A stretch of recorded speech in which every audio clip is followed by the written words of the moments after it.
Hey guys, I hope you guys are doing great. A lot of my Instagram followers requested me to make a video on the basic clay tools to use with cold porcelain. So here I am with this video. If you guys are new here, hey, this is Annie. I am a cold porcelain clay artist and I also own a small Instagram business for almost 2 years now. And that being said, let's get started with the video.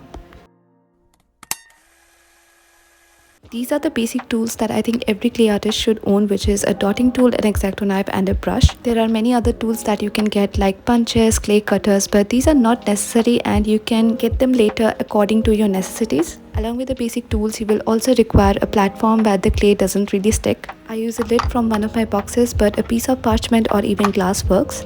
First, I'm using the dotting tool to make indents for the eyes for any creature that I'm making. But before adding the actual eye, I will be adding a blob of glue so that we can secure it.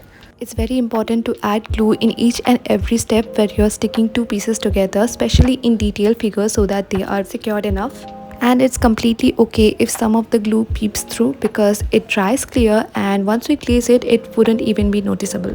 And next I'm using an X-Acto knife. Obviously it's used for cutting, but it's very useful to cut thinner pieces of clay because it's so sharp. To color my clay, 90% of the time I use chalk pastel. This is a very old one that I have, but it still has a lot of pigments left. And to color a small piece of clay, I just rub it against the chalk and then knead it well so that the color incorporates into the clay. And here I'm just making a small green flower. As I said, these sponges are not required, but they do make the work very easy and they are very affordable as well. So here I'm just connecting it to the upper part of the strawberry so that it can look like the leaves of the strawberry. And again, I added a dab of glue before attaching it so that it can stay secured.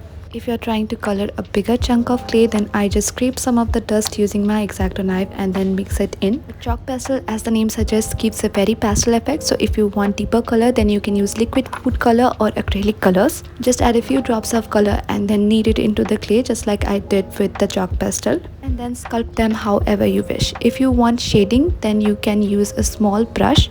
I'm using a makeup brush here. And I mainly use this technique to add blushes or like any finishing touch. But after you're done sculpting your clay charms, you need to let them dry completely. It's an air dry clay, and to dry it, I use this satin piece of cloth which I have rolled over to form a cushiony surface. But then you just need to line up all of your clay charms and let that air dry for around 3 to 7 days. Also try to space them out so that they can get the air from all the sides. And the next step is not necessary, but for the first 24 hours, I keep them under this lid which has holes in it. It slows down the drying process and this reduces the chances of them getting any cracks, but for the next few days I leave it open under the fan or in a well ventilated area. Now your charms are done, but you can convert them into keychains or any jewelry piece that you want. I have all the findings in this box plus some miscellaneous objects here. These are all the keychains that I have bought and most of them are from Amazon. You can also find earring hooks or any jewelry findings that you want your final piece to be.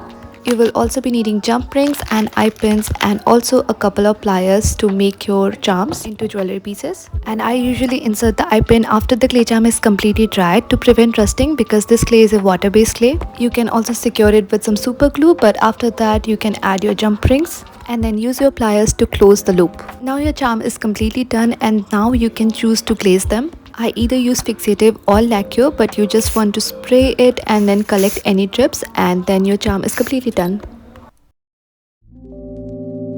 Now your charms are completely done and they are ready for their forever homes. So to pack them, I usually use cardboard boxes, paper mailers and crinkle paper. You can also reuse your boxes. Honestly, I'm not that great at packaging, but I try to keep it as cute as possible. And my main priority here is the safety of the charms. If you have been wanting to make your own clay charms or trying to start out a new clay business, then I hope that this video was a little helpful for you guys. Do leave your doubts and suggestions in the comment section below. And if you are inspired or recreate any of my piece, then do tag me on Instagram so that I can see them as well. And that's it for this video. See you in the next one.